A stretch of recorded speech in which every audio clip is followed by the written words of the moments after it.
It's Joe Dante again. I am here as requested to talk about the sequel to Gremlins, which went out with the title Gremlins 2 The New Batch, although my preferred title was Gremlins 2 People Nothing. The Warner Brothers wasn't buying that.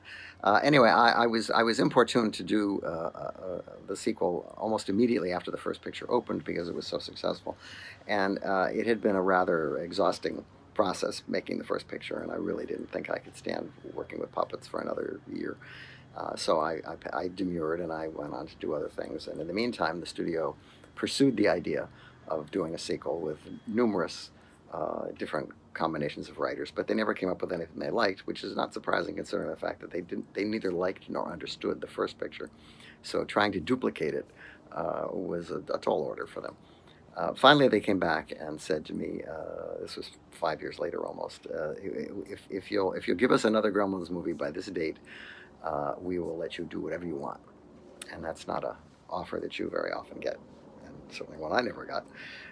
And they were true to their word. They let me make my own movie.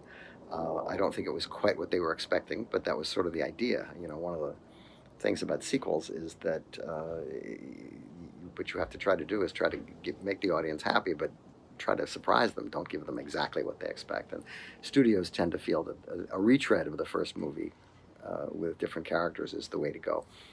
But in this case, I just wanted to upend it completely, and so we took the small town setting and got rid of that and moved the action to New York. We saved the two protagonist leads because they were the audience identification figures. And we came up with a new milieu and a new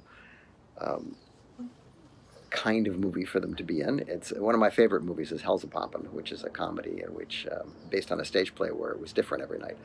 And they played with the film form. They made jokes about the fact you were watching a movie. And I felt that I wanted to do the same thing. So it's a meta sequel, I guess, and it's not what people were expecting, and it probably would have been more successful had it been released at the correct time, because they moved the release date for nefarious reasons, and it bit them in the ass because ultimately it did not make as much money as it should have. But with the advent of home video, of course, everything that's old is new, and it's become a kind of a cult item. The idea here was to move the kids to New York, have them work in a giant high-rise for a developer who is a combination of Donald Trump and Ted Turner, who has his own cable station, and basically to take on satirically what was going on in the world in the 90s. And Chris Walas, who had designed the original Gremlins, was obviously asked to come back and do the puppetry again, but by then he had moved on to being a director, and he didn't really want that job. And so we went to my friend Rick Baker, who I'd worked with before.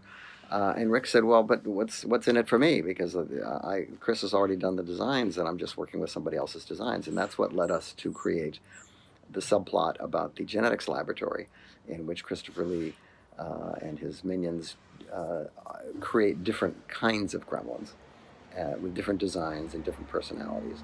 And so now we had a Gremlins movie which not only had a lot of gremlins, but it had a lot of new gremlins. And they all had different capabilities, and they all had different kinds of puppetry. And a lot of Rick's ideas went into the picture. And in fact, it was the kind of movie where, because it was kind of a loose story, anybody who had a good idea could just come up, and if there was time to do it, we would try it. And so it's kind of an anything can happen movie. It's not like other sequels. It did not make the Warner Brothers people all that happy, because I made a movie that they didn't understand the first time, and then I made another movie they didn't understand the second time. But nonetheless, they released it, and it has found favor over the years with people. It's probably my most personal movie, in that it's directly from my id. There's nothing that was imposed upon me by anybody else other than what was already in the first picture. And one of the fun things about doing the movie was we got to make fun of the aspects of the first picture that were absurd and we had to take seriously. And so there are replays based on scenes that were very popular in the first picture that are tweaked and happen again in this movie. Um, it's it's a weird movie. What can I tell you? But it's fast and it's funny and it's very well produced. And it's one of my favorite movies that I've made. And if I my goal in making movies is to try to make movies as good as they would be if someone else had made them and I went to see them and said, "Oh, I like that." And in this case, this is one of them. So I hope you enjoy for the first or umpteenth time Gremlins 2, the new batch.